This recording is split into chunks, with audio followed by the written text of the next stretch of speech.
धुळे बांधकाम विभागात ध्वजारोहण कार्यक्रम संपन्न। याबाबत वृत्त असे की आज दिनांक 15 ऑगस्ट 2024 रोजी सकाळी 8 वाजता धुळे शहरातील साक्री रोडवर असलेल्या जिल्हा रुग्णालयासमोर असलेल्या उपविभागीय बांधकाम विभाग कार्यालय या ठिकाणी बांधकाम विभाग अधिकारी RR पाटील यांच्या हस्ते या ठिकाणी ध्वजारोहण करण्यात आले। या कार्यक्रमाप्रसंगी या ठिकाणी बांधकाम विभाग अधिकारी कार्यालयाचे जालटे रावसाहेब, सी रावसाहेब, लोकरे रावसाहेब, किरण पाटील आदी सर्वच बांधकाम विभाग अधिकारी कर्मचारी यांच्या उपस्थितीत या ठिकाणी ध्वजारोहण कार्यक्रम घेण्यात आला। तर या प्रसंगी या ठिकाणी अधिकारी कर्मचारी मोठ्या संख्येने उपस्थित होते। तर उत्कृष्ट काम करणाऱ्या अधिकारी कर्मचाऱ्यांचा या ठिकाणी प्रमाणपत्र देऊन सन्मान सत्कार देखील करण्यात आला।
नव्याने धुळे मंडळात हजर झालेले अनिल पवार साहेब अधीक्षक अभियंता हे आपले धुळ्याचे सुपुत्रच आहेत।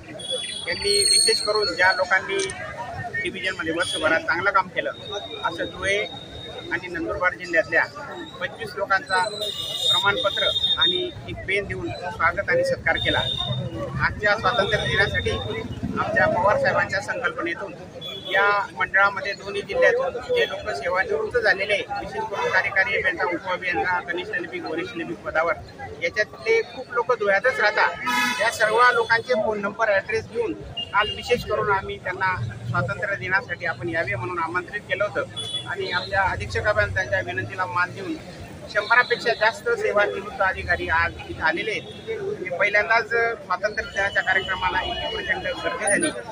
सगळ्या लोकांमध्ये उत्साह आणि आनंदाचं वातावरण आहे आणि हा असा आनंद आणि उत्साह कायम टिकून राहील याच्यासाठी आम्ही सार्वजनिक बांधकाम विभाग कायम सदैव तत्पर राहू आणि जनतेची सेवा, रस्ते, पूल, इमारती या जास्तीत जास्त चांगल्या कशा होतील याच्याकडे प्राधान्याने लक्ष देऊ आणि जास्तीत जास्त चांगलं काम करण्याचा प्रयत्न करू असे अधीक्षक अभियंता पवार साहेबांच्या वतीने धन्यवाद।